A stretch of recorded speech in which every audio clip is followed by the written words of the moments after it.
नमस्कार दोस्तों। Last lecture में हम लोगों ने बात की थी वेट डाई के बारे में, उसकी क्लासिफिकेशन बारे में और प्रॉपर्टी के बारे में। आज हम लोग बात करेंगे वेट डाई के डाइंग मैकेनिज्म के बारे में। तो शुरुआत करते हैं कि सबसे पहले तो चीज ये है कि vat dye is water insoluble. तो we have to convert this dye into soluble form, और उसके लिए हम लोग यूज करते हैं reducing agent sodium hydrosulphide Na2H2O4।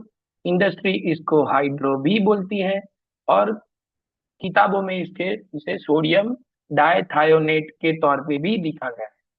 Alkali का यूज करेंगे sodium hydroxide caustic soda NaOH। पहले हम लोग डालेंगे Na2H2O4, दैट Na2H2O4 और NaOH इस O को पहले ONH में कन्वर्ट करेगा, which is your reduction, and then OH is converted into ONA, which is the leucoform of weight dye, and it is water soluble. So carbonyl group COO is converted, reduced to OH and then ONA. This process is known as weighting. Waiting मतलब wait die को caustic और hydro को use करके soluble form में convert करना। फिर हम लोग करते हैं ये रिडक्शन है इंडिगो का, जैसे उस पर देखा है, this is anthraquinone based vat dye, और ये इंडिगो बेस्ड वेट डाई। तो यहाँ पे भी हम लोग ये COO को OH में कन्वर्ट करेंगे, same thing, and that will converted into Na, which is your soluble form. फिर डाइंग की बात करते हैं तो हाइड्रोजन बॉन्ड बनते हैं यहाँ पे, और वांडर वाल्स फोर्सेज होते हैं, और कुछ नहीं, ये फाइबर है और ये हमारी डाई है।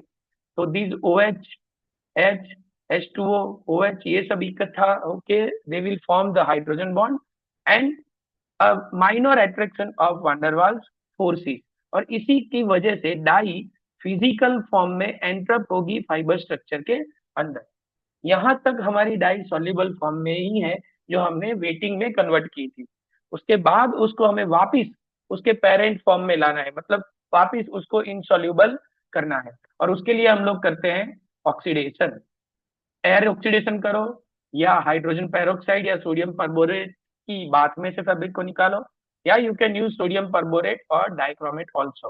Dichromate is very old method, इसलिए यहाँ लिखा है ओल्डर मेथड। यहाँ पे क्या होता है कि जो माइनस वाला मतलब ONA था, जो फाइबर के अंदर एंट्रप्ट हुआ, उसको हम वापिस COO में ले जाएंगे ऑक्सीडेशन से। तो यहाँ पे आप देखते हो, ये फाइबर पे चला गया और फिर उसको वापस इनसॉल्युबल फॉर्म में कन्वर्ट कर दिया, मतलब हाइड्रोक्सिल ग्रुप वापस COO में कन्वर्ट हो जाएगा और डाई वापस से इनसॉल्युबल बन जाएगी। तो dye will get lock inside the fibre surface. So ये है समरी। रिडक्शन होता है तो ये आपकी डाई कन्वर्ट होती है ल्यूको फॉर्म में, which is soluble, but penetration नहीं हो, ओ सॉरी, पेनिट्रेशन यहाँ पे उसकी वजह से ही बढ़ेगा, सॉरी। एब्सॉर्प्शन तो leuco inside the fibre soluble, और वो फाइबर के अंदर डिफ्यूज होगा। और ऑक्सीडेशन में हम लोग ओरिजिनल डाई में वापस कन्वर्ट करते हैं, इनसॉल्युबल फॉर्म में कन्वर्ट करेंगे, वहां पे होगा फिक्सेशन। तो ये थी वेट डाई की मैकेनिज्म। अगले इतवार को हम लोग पढ़ेंगे वेट डाई की एप्लीकेशंस और with jigger dyeing machine, padding mangle and continuous form. तब तक इसके बारे में पढ़ते रहिए, जानते रहिए, और चैनल को सब्सक्राइब जरूर करें। Thank you very much.